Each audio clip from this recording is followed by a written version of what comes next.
കൊല്ലം കുണ്ടറ വെള്ളിമൺ പ്രാഥമികാരോഗ്യ കേന്ദ്രത്തിൽ വയോധികയ്ക്ക് മരുന്നു മാറി നൽകിയെന്ന പരാതിയിൽ നടപടിയുമായി ആരോഗ്യവകുപ്പ്. മരുന്നു മാറി നൽകിയ നഴ്സിനെതിരെ നടപടിയെടുക്കാൻ നിർദ്ദേശം. കഴിഞ്ഞ ദിവസം മാറി നൽകിയ മരുന്ന് കഴിച്ച വയോധിക ബോധരഹിതയായി വീണ് ചികിത്സ തേടിയിരുന്നു. കഴിഞ്ഞ ദിവസമാണ് വെള്ളിമൺ ഇടക്കര സ്വദേശിനി 75 വയസ്സുള്ള സുകേഷിനി ചികിത്സയ്ക്ക് പ്രാഥമികാരോഗ്യ കേന്ദ്രത്തിലെത്തിയത്. ജീവിതശൈലി രോഗങ്ങൾക്ക് മരുന്ന് വാങ്ങാനെത്തിയ വയോധികയ്ക്ക് മനോരോഗ ചികിത്സയ്ക്കുള്ള ഗുളികയാണ് നൽകിയതെന്ന് കണ്ടെത്തി. ശാരീരിക അസ്വസ്ഥതകളെ തുടർന്നാണ് സുകേഷിനി ചികിത്സ തേടിയത്.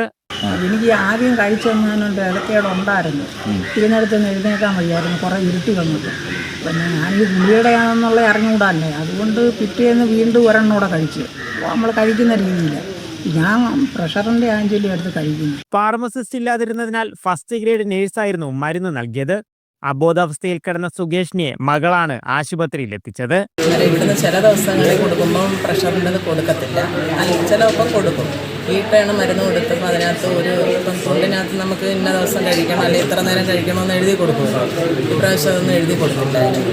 നമ്മൾ വിചാരിച്ചത് പ്രഷറിൻ്റെ ഗുളികയാണെന്ന് പറഞ്ഞാൽ അന്നത്തെ കഴിച്ചത് തിങ്കളാഴ്ച രാത്രിയാണ് കഴിക്കുന്നത്.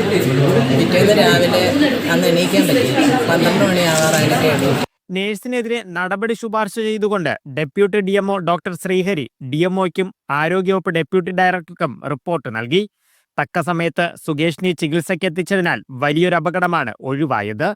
മീഡിയ 1 കൊല്ലം.